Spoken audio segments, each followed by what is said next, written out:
Welcome to the Unitarian Universalist Church of Boulder.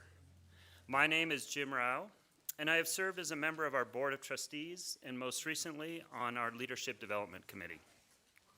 One thing I love about this congregation is the people. The way the community leads with kindness, welcomes everyone, and makes you feel like you belong right away.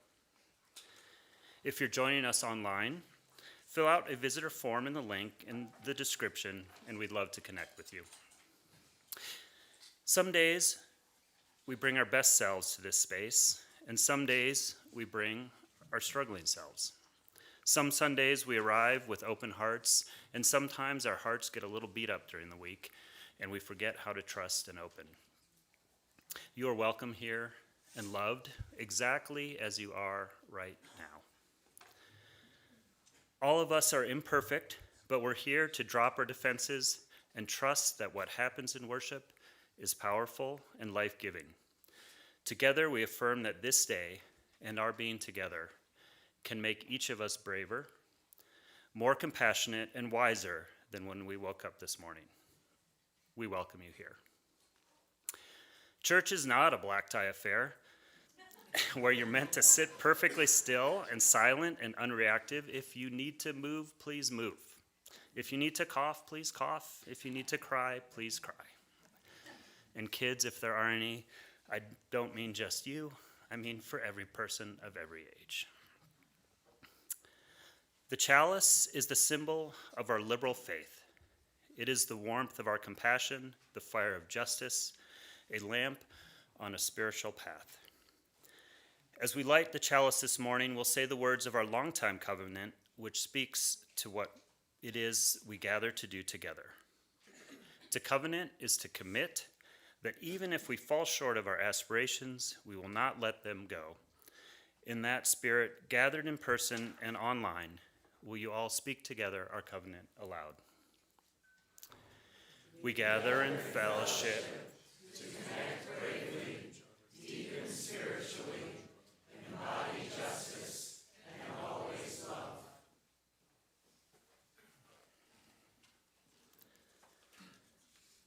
This morning, we're delighted that Austin and the Chancel Cats Band are joined by Sophia Stout. Yay! There she is. As Sophia comes forward, she'll lead us in song. I invite you to rise in body or spirit. After the first verse, any children are invited to join Rachel in heading out to class. Okay, and you'll probably notice that the wonderful and vivacious Emily is not here today. Just as the joint choir with the fellowship was here last week, they are in Lafayette this week and sharing their gifts with the folks over there. So Sophia and I are going to try to do half as well as Emily does, and that probably adds up to about 5/8. So on this song, we're going to do an instrumental verse, and then a solo verse, and then the congregation. And then we're going to do that again, and then you can sit down. Yeah, I'll point to you when it's...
me. Come, come, wherever you are, wander, worship, lover of me. Ours is no caravan of despair. Come, yet again, come. Repeat that. Come, yet, yet, wherever you are, wander, worship, lover of me. Ours is no caravan of despair. Come, yet again, come. Just the last line. Come, yet again, come. Once more. Come, yet again,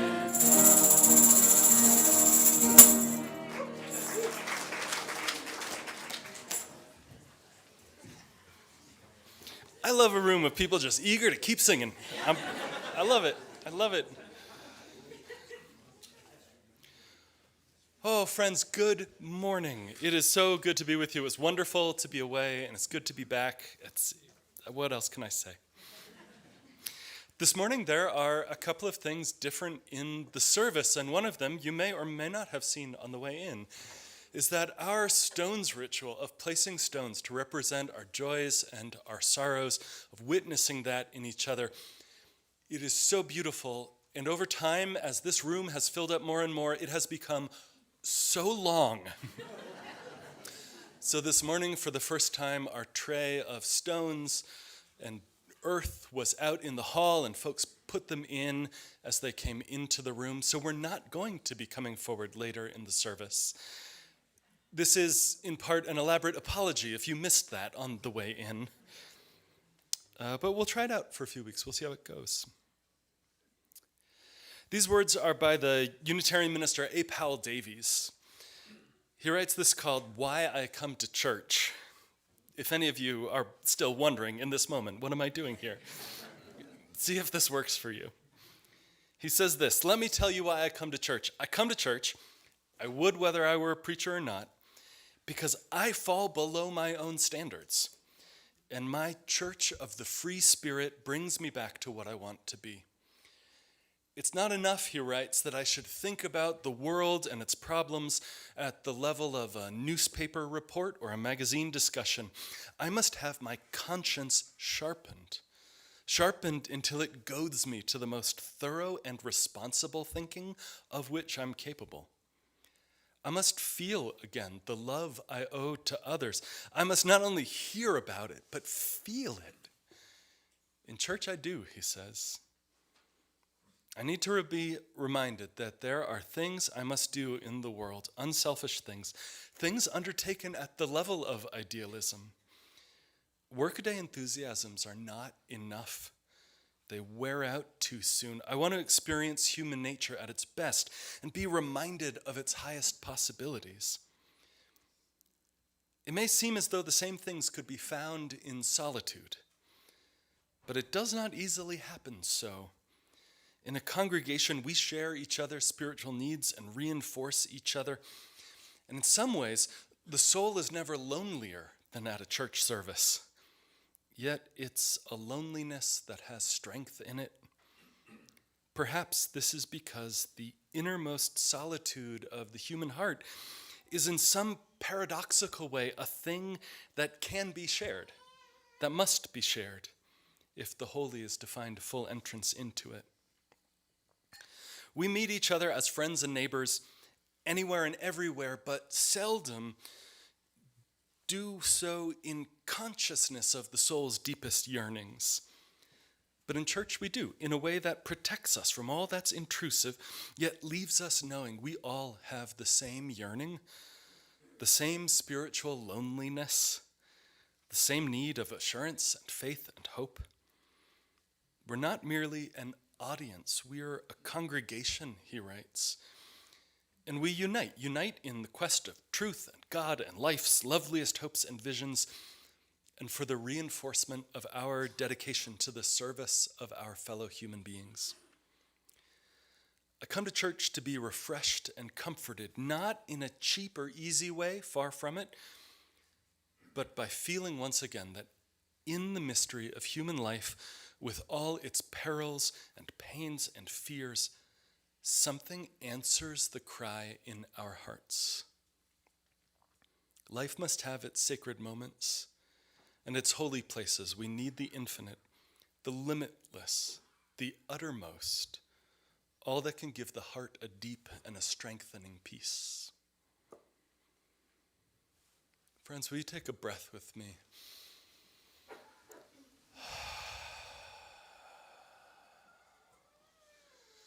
Invite you into a time for practice. In this moment, it's a sort of a remembering. So if it's comfortable, find a way that your body supports you. Let your breath slow down, your exhales longer than your inhales. Maybe close your eyes if that's comfortable, or find a quiet place to look, something that doesn't intrude too much. Because the invitation, before connecting with something transcendent, before even connecting with each other in this room or the world, the invitation first is to connect with yourself. And it may be that that's an easy thing, or an easy thing at first. But what is it to let your heart and your spirit catch up with your body? What is it to slow down enough to listen to yourself? What is it, even more difficult than either of those, to cultivate a serious and a tender love and compassion for yourself? That's the work this morning. There's someone in your life, maybe a person, maybe a family member, maybe a pet, maybe it's the cat that climbs on your lap, someone, something to which you have an unconditional care and affection, a love that has no footnote attached to it, just a pure tenderness. Find that feeling in yourself. Where is that? Find that experience, that memory, that image.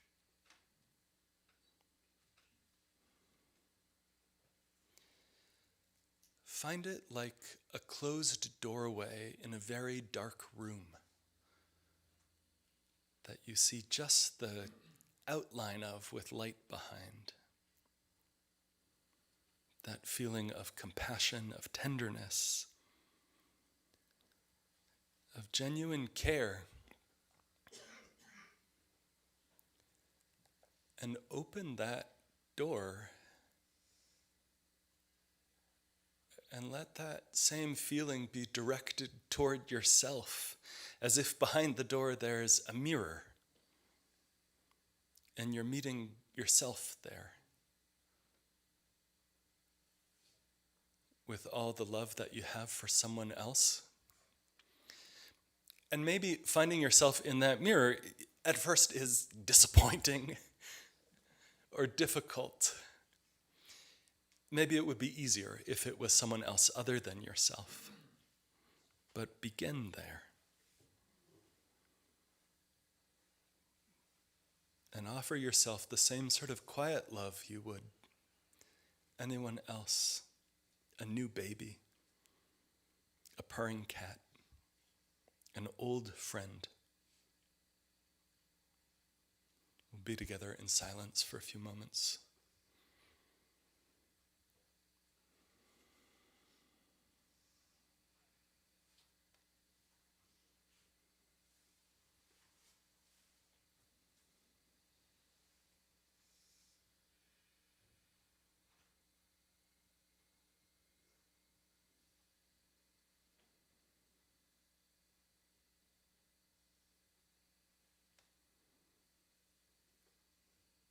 Amen.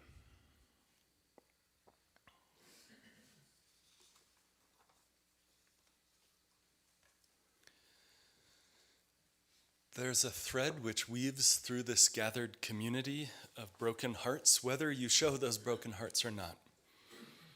A fiber of compassion that comes from knowing and holding, facing, transforming, suffering. And it ties every one of us together, old friends and strangers. An unseen connection, every heart breaking with sorrow, breaking with joy.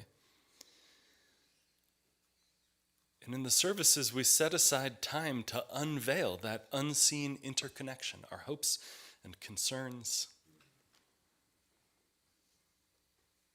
The stones in this tray at the front of the room are a visible landscape of our own individual inner invisible worlds. They stand for dozens of things on our hearts, on our minds. A community connected by the concerns that we carry. And for all of those blessings and each of those anxieties, we hold this compassionate space with love and lift up a few in particular. First, friends, will you join me in a moment of silence for the people of Iran?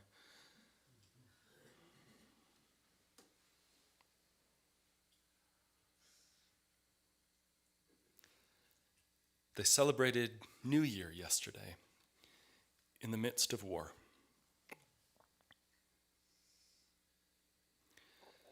And we send loving thought to flood-ravaged residents in Hawaii. Near and far, remembered and forgotten, for all the blessings and concerns we carry, we hold this compassionate space with love. And as our music begins, I'll place one final stone.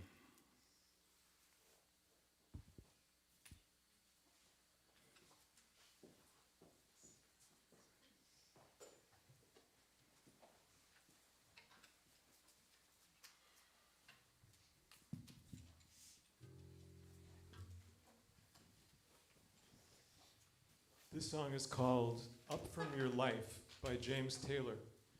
It's from his 1997 album, Hourglass, which did win a Grammy. And his next one is still coming, I guess. And James described this album as spirituals for agnostics.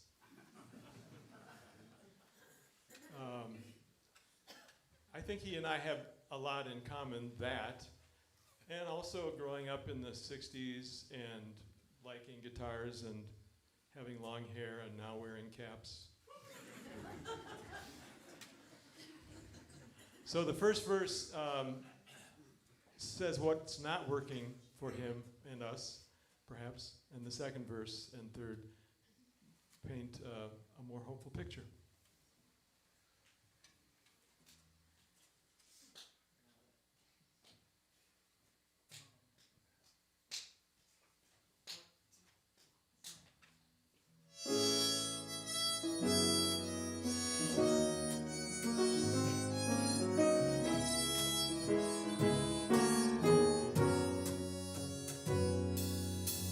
So much for your moment of prayer. God's not at home.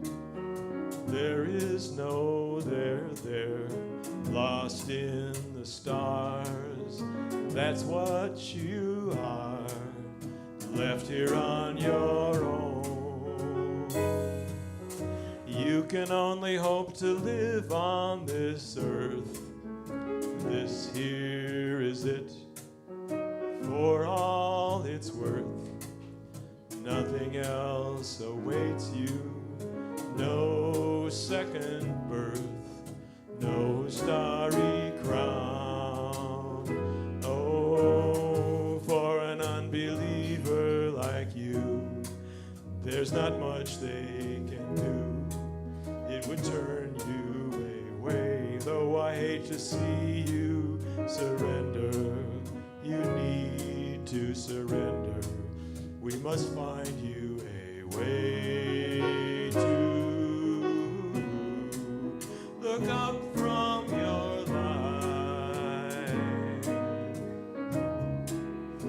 up from your life. Look on up from your life. Look on up from your life. There's a river running under your feet, under this house, under this street, straight from the heart, ancient and sweet, on its way back home. Even in the middle of your sadness, the everyday madness, the ongoing games, even when you can't find a reason, still there is a reason. You don't need to name it. Look on up, look up from your life. Look on up from your life. Up from your life. Look on up from your life. Only for a minute, to find yourself in it, to wait by the stream, to drop out of your dream. Look on up, up from your life. Look on up, look up from your life. Look up from your life. Look up from your life.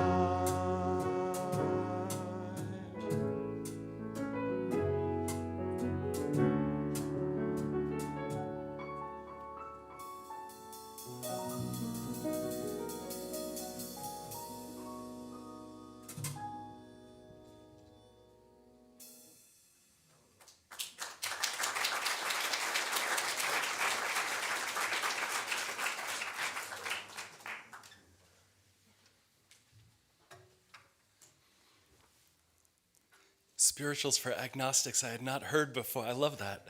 I love it.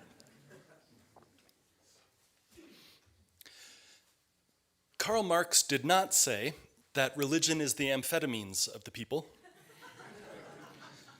Marx did not say that religion is the psychedelics, psychotropics of the people. Religion is the opium of the people, he said. And he chose that in particular, dulling awareness, giving false relief from suffering, ultimately leaving both the world and the individual unchanged, numbing you from reality, taking you out of it entirely. He and I have some disagreements, as you can probably tell from my choice of profession. Here's the thing, though. Cheap spirituality can have that same result. It doesn't take a massive edifice of organized religion and authority to do it. Cheap spirituality can have the same result. A friend named this sharply. The ones who respond to every injustice with everything happens for a reason. The ones who meet ecological collapse with a gratitude journal. The ones who call boundaries low vibration and rage unhealed. A meditator who won't march, a healer who won't speak, a mystic too above it all to name what is happening on the ground. That's not enlightenment. That's obedience with feathers and crystals. I have very little patience with spiritualities, or religions too, which void our obligations to one another, which claim, usually by what's left unsaid, unquestioned, implicit, which claim that the only person who really matters is you. But hear me clearly, I am not arguing against gratitude journal, meditation, mysticism, or feathers. Every one of those has actually been important to me at different times in my life, some right now. Hear me clearly, it's the narcissism that we should have no patience for. A kind of capitalist spirituality. if I independently focus on just maximizing my spiritual life, everything will be better for everyone.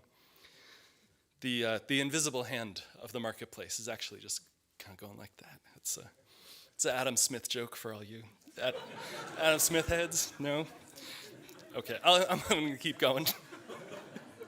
The point is, it's not that personal peace or individual spiritual experience or serenity or self-care are not worth pursuing. They absolutely are. They're vital. It's just that they're not the whole story. Now, I get the impulse to this sort of radical independence. I get it. If you left a religious tradition where the people in authority required obedience, where they required dependence on them, where they said your experience doesn't count, and your compassionate heart had gotten it wrong because it was compassionate. I get it, the turn from dependence to independence. The risk, though, of being spiritual without community and tradition to hold you is that it is so easy to trick yourself into believing that whatever you happen to think or feel is the right way, with capital R and a capital W, to think and feel. And I'm reminded of the physicist Richard Feynman, who says the most important thing is not to fool yourself. And this is difficult, he points out, because you are the easiest person for you to fool. Your experience absolutely counts and matters and does not get to be overruled by an authority who wants you dependent, and your individual experience is not the whole story. Alone, our vision is too narrow to see all that must be seen, our strength too limited to do all that must be done. These are the words of the Unitarian Universalist minister Mark Morrison Reed. He writes, "The central task of the religious community is to unveil the bonds that bind each to all. There's a connectedness, a relationship discovered amid the particulars of our own lives and the lives of others, and once felt, it inspires us to act for justice. It's the church," he writes, "that assures us we're not struggling on our own, but as members of a larger community. And that community is essential because alone, our vision is too narrow to see everything that needs to be seen. Our strength is too limited to do all that must be done. Together, our vision widens, our strength is renewed." And to unveil the bonds that bind each to all, it doesn't just mean the people in this room, as if we're only bound to the other people who happen to be here. It doesn't just mean the people in one denomination or right-thinking people of all traditions. It means all. Unveil the bonds that bind each to all, everyone. Rachel sometimes talks about the spiritual life as three-dimensional, this connection with self and connection with others and connection with something greater than all of that, which is to say, neither dependence nor independence, but interdependence. The community helps to make that visible. In this house, we're not interested in the idea of respecting one another or the notion of welcome. We're interested in actually carrying out the practice of doing that, and then doing it poorly, and then making amends, and then recommitting ourselves to the work again, because that's how being human works, as best as I can tell. And sure, we believe in the inherent worth and dignity of every person, but that is so much easier to believe prior to actually encountering other people on any given day. My wife, Reverend Terry, she and I served in co-ministry at a church in Chicago years ago, and we would sometimes joke to each other that work, a church, life in a church, as a minister or a member, would be so easy if there were no other people in it. In community, we get to practice welcome and belonging. We get to practice disagreeing with each other while still agreeing on love. We get to practice making amends, asking for amends. Community will challenge you, hopefully at a rate you can manage. I heard a Christian pastor say once with good sarcastic humor, anyone can find God in the sunset. It takes a certain maturity to find God in the person sitting next to you who not only voted for the wrong political party, but has a baby who is crying while you're trying to listen. Community, she says, is where the religious rubber meets the road. People challenge us, ask hard questions, disagree, need things from us, require forgiveness. It's where we get to practice all the things we preach. Nor is that reality just confined to Christianity. If we were all Buddhists, this is the moment where I would say that Buddhism is not, in fact, just about practice and meditation. It's a taking refuge in the Buddha and the Dharma and the Sangha, which is to say the teacher and the teaching and the community. It may be that for much of the history of institutional religion, spirituality was not on offer to ordinary people. It was reserved only for those who had devoted their whole lives to it. In medieval Europe, spiritual practice, that interior practice, was only for people who were monastics, who had devoted their whole life to it. Everyone else was just supposed to live an ethical life as the church instructed you. And again, that's not just a Christian thing. For most of the history of Buddhism, spiritual practice was something that only monks and nuns did. The work of lay Buddhists was to support the monastics and hope that in a future rebirth we would be born as one of them.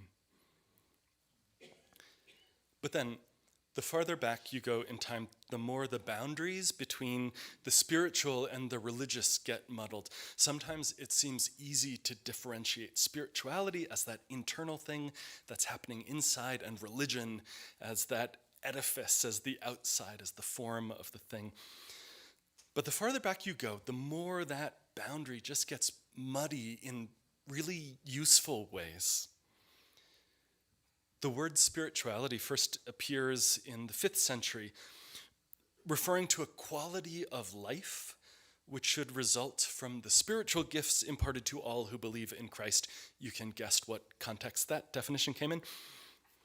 But what that means is that interior exercise or practice, and 1,500 years ago that might be prayer, meditation, reading sacred texts, singing, we might add more to that today, that those internal practices create a quality of living in the world, a way of experiencing and participating and being in the world.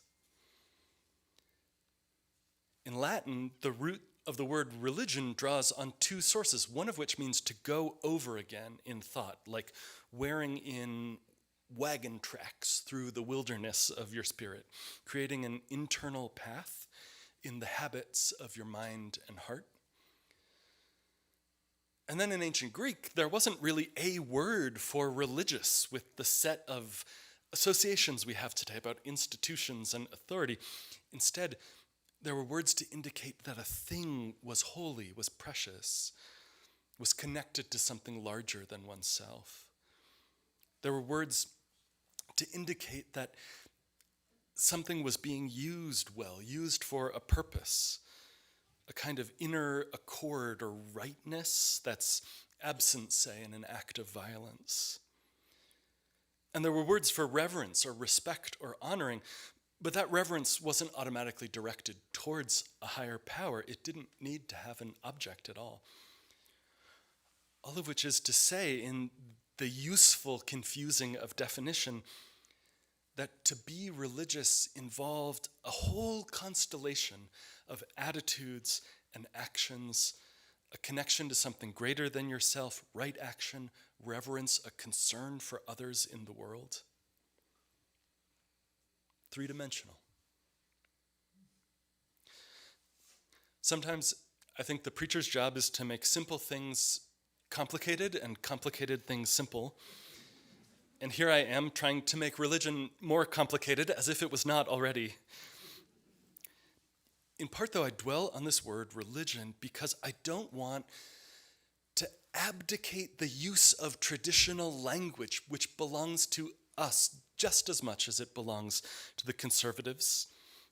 Christian fundamentalism is like a linguistic colonizer trying to eliminate any way of being religious except for its own definitions, trying to erase the varieties of religious experience. And we ought to refuse to be moved by that, refuse to give up the ground. Know that the traditional language is just as much ours as theirs. Let me give you a ridiculous analogy instead. Religion is the teapot and spirituality is the tea. Some traditions seem to tell you to worship the teapot rather than drink the tea. That's dependence. And it may be that you have come to be suspicious of teapots because of this. On the other hand, try making tea without a teapot. It's difficult. And it's painful. It's tricky to do it in your own hands, right? Not dependence, not independence, but interdependence is at the heart, I think, of what it is to be religious. I have conversations from time to time with folks who ask, how do I talk about this church, this community with other people in my life? They tell me I find myself having to give these long explanations. Yes, I go to church, but no, not like that. Not like that either. Not like the other churches. Yes, it's religion. No, not like that one or that one. And then like 3 or 4 paragraphs later, you sort of get to a general definition, sort of. Here's what a friend told me, though, and I love the simplicity of it. She said, I am spiritual and religious.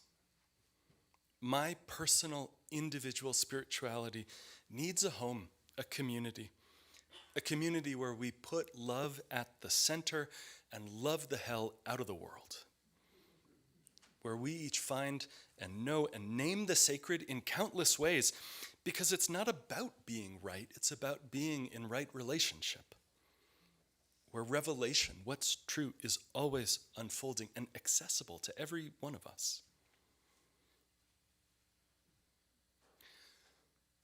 The second Latin root of religion means binding together, like your ligaments.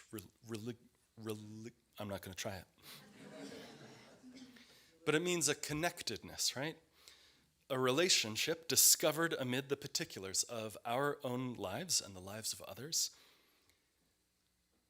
It is then both the intentional act of weaving the thread of our lives into the fabric of community and humanity, and simultaneously the discovery, the remembering that we're already woven in and have always been. Tea and teapot both, not independent, not dependent, but interdependent.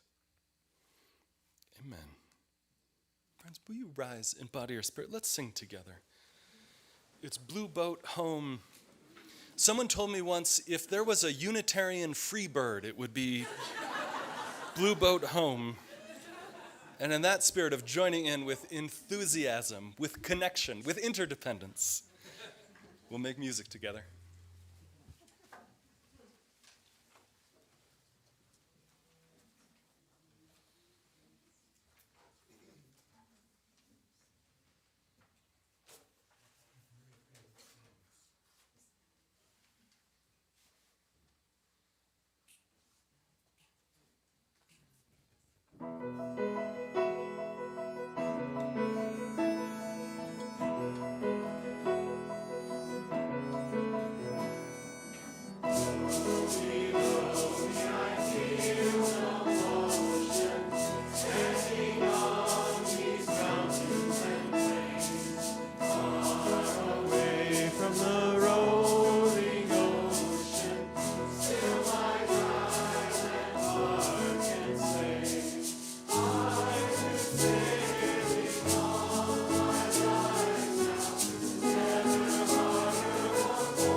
Each week, we split our plate with nonprofit groups in Boulder doing tangible work to make the world a better place. This month, our offering goes to El Comité. I'd like to invite UCB's own Mary Jo Hyland to say a few words about their work. Thank you. Hi. I'm on the board of El Comité, and I'm also a private immigration attorney. So I want to tell a story about how I witnessed El Comité's work with a family. I was working with a gentleman who was languishing in the ICE jail. These days, in order to get out from the ICE jail on bond, more often than not, you have to remove the case from the immigration world and bring it to federal court and get a federal judge to order either a bond hearing or, in some rare cases, immediate release of that person. And so I was working on that part of the case, and this individual was staying in detention, was in detention in the ICE jail for months and months and months. And I would call his wife and talk about the case, and she'd say to me, Mary Jo, I am all of a sudden a single mother of 4 children, and I'm having to do this all on my own. I'm having to raise the funds for his case. I'm having to work more hours because of that, but I have to work less hours in order to care for our children. She said, I'm hanging on by a thread, and I don't know what to do. This family didn't live in Longmont. This family didn't live in Boulder County. I said to her, I think you should call El Comité. They will help you. They have case managers. They will help you with some mental health resources. They will help you with some financial resources. They will help make sure your children are fed. And that's exactly what El Comité did. For months, they supported this family while we were waiting to see what would happen with his case. I didn't have the resources to do it. El Comité is who did it. The bright, shining part of this story is that the federal judge ordered immediate release for this guy. Yes. So he's now home, which is what it's all about. And I got to be the person to make that phone call. I got to feel like the hero. But you know who the hero was? The hero was El Comité, who kept that family surviving and cared for and motivated them to not give up on this case that was dragging out. And so your support for them is so appreciated in these times for families like the family that I was honored to work with. Thank you so much.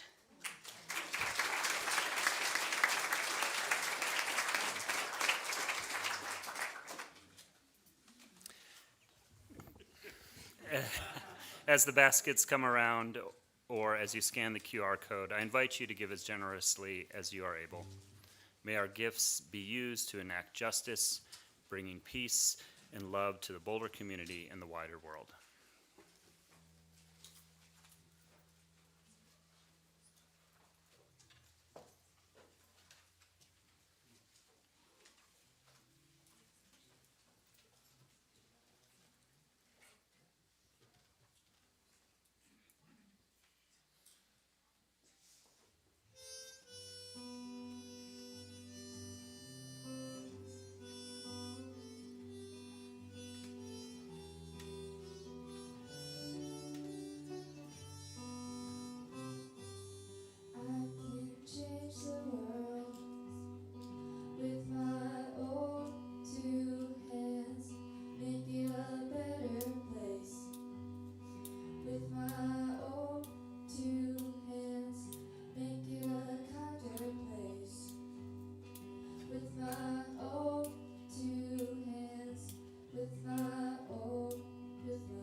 This is a busy season in the life of the congregation, so before we close, I have a few invitations. Our annual church auction will be just over a month from now on Sunday, April 26th from 1:30 to 4 p.m. And this year it's at the Avalon Ballroom. It'll be a joyful afternoon of brunch, music, dancing, and the live auction. Fun for all ages. Tickets are on sale either with the link or in the Sky Room. Thursday, April 2nd, Reverend David will host a Passover Seder. Whether you have Jewish roots and whether or not you've ever been to a Seder before, you're warmly invited. Please RSVP at the link. This Saturday, March 28th, the third nationwide No Kings protest may be the biggest single day of nonviolent action in the U.S. history. Our Defending Democracy table in the Sky Room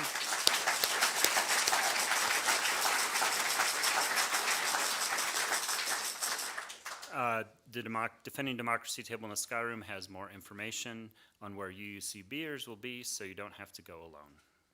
And finally, you're invited back here tonight at 5 p.m. to celebrate Ostera in our all-ages equinox ritual, followed by a potluck meal.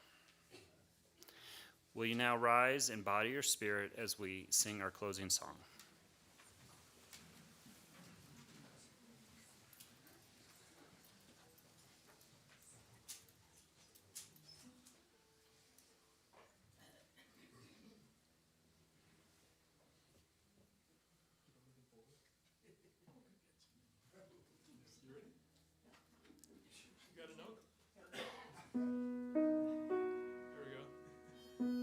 You gotta keep on moving forward.